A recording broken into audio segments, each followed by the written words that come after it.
Okay, so first we'll start with the introduction. What's your name? Tanishq Verma.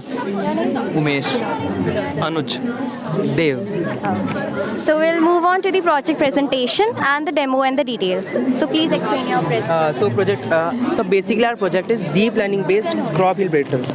So basically what we are doing, these are plant area. We have given sensors. We have produced a proper kit which is giving the sensor data that is in real time and then producing APIs and then it is sending on our website. So basically this is our dashboard for our website where we have sensor manager, monitor sensors and yield predictor. For a sensor manager, we have all the current working sensors and their IPs initiated.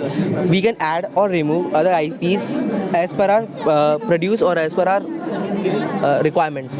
This is the dashboard for our sensors. It would be giving real-time data and it would be auto-refreshing every 7 seconds. So it would be a real-time and actuating data. So now this is our smart crop yield predictor. So basically what it takes temperatures, humidity, soil moisture, nitrogen, phosphorus and all these data and then predict the yield. Then this give the recommendation model. Now it give us what is the rainfall compared to last year and all the parameters, and also it is comparing 2009 data, 2015 data, 2018 data. So it would be giving over 3 data over decades.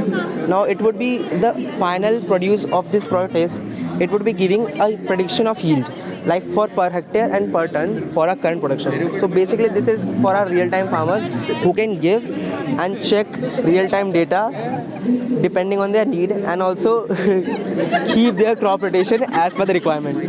Thank you.